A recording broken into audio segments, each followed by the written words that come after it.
They're a British institution, but did you know that the Red Arrows can be officially used as salesmen to promote business and industry?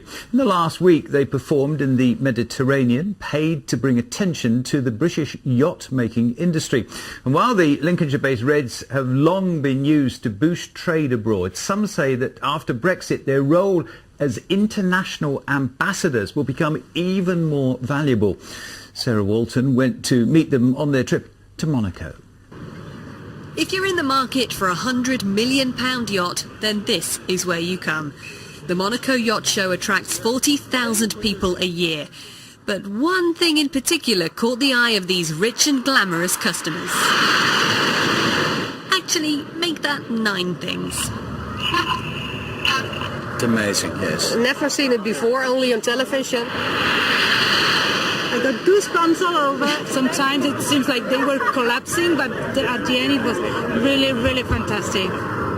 For their final performance of the summer, the Red Arrows travelled to the Principality to promote British yacht makers at the show. We can come along and just help in any way, shape or form, in our red suits with the Union Jack, showing what the best of British can go out there and do. It's a privilege to do it. They were hired to perform by Falmouth-based yacht maker Pendennis, who say the aerobatic team is actually a perfect fit for a sea-based industry. The Red Arrow is all about British excellence, and that's what we're here to demonstrate with our boat here in the show, and that's skill on engineering, electrical, hydraulic is all part of our business, and that sort of connection with the high technology and skill base of the Red Arrows is quite clearly a good partnership.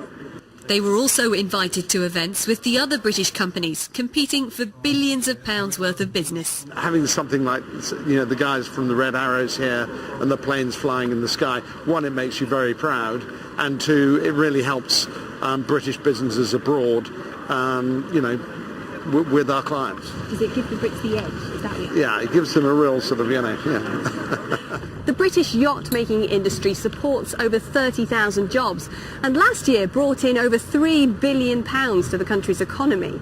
The hope is that the Red Arrows performing here will help sell more yachts that are made in the UK, bringing in more money and ultimately supporting jobs. The Red Arrows have faced criticism for helping the UK sell weapons around the world, but the government says the team plays an important role supporting the British economy. A year after the Reds flew in Qatar, the Middle Eastern government has made its first payment in a £5 billion deal for Typhoon and Hawk jets, some of which will be built at BAE Systems in Brough.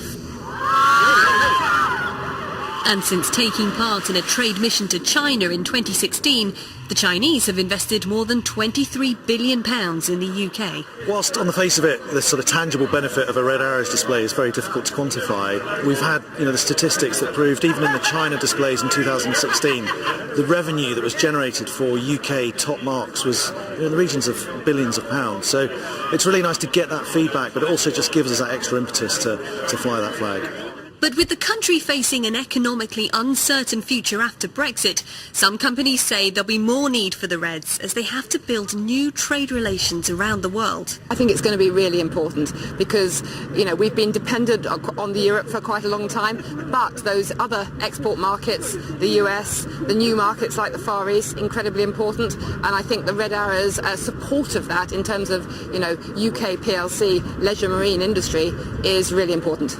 The Red Arrows now hope to perform even further afield next year. Sarah Walton, BBC Look North in Monaco.